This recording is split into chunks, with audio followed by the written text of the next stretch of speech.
This is an important day because this is the first time a community in the United States has publicly affirmed the Charter and agreed to live with it in a civic, realistic way.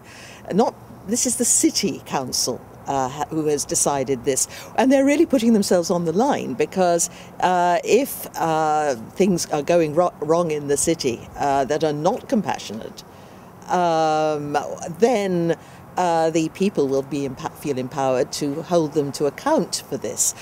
We need to educate people and bring compassion to people's notice that it's not just a matter of handing out a few flowers or embracing one another on New Year's Eve.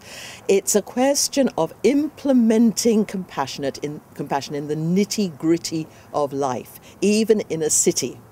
Cities are problematic places, but they can be holy places.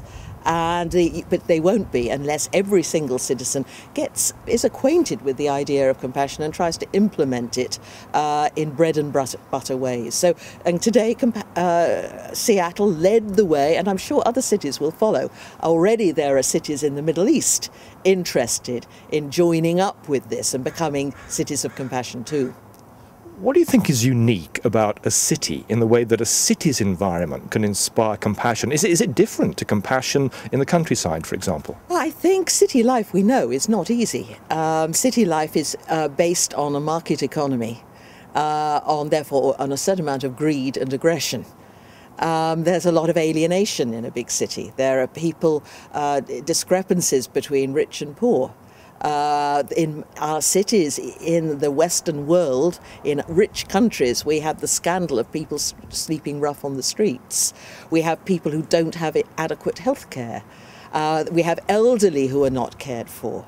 And these are moral and religious issues. They're not just social issues. They need a concerted response. We have to put ourselves in the position of that homeless person and say, how would I like to be treated in this way? What would I like to happen to me?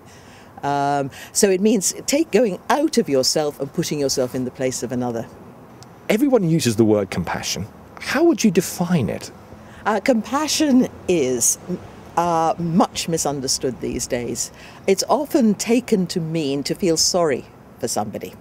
I gave a lecture in Holland last year, and when the text of the lecture was printed in the leading Dutch newspaper in translation, every time I'd said the word compassion, it was translated pity, even though I had explicitly said that compassion did not mean feeling sorry for people. So that is a sign of how much it has fallen out of public discourse. And one of the things the Charter has to do is educate people about the meaning of compassion. Compassion has nothing to do with feelings. You might feel all kinds of empathy towards somebody, but feelings come and go. They are ephemeral. They don't last. And compassion is a principled determination to put yourself in somebody else's shoes. It comes from the Greek and Latin patior, pathein, which means to endure, to experience. So you experience or endure something with somebody else. You realize that you are in it together. And so the golden rules, which sums up the spirit of compassion and which has been enunciated in every single one of the major world traditions, says, do not do to others what you would not like them to do to you.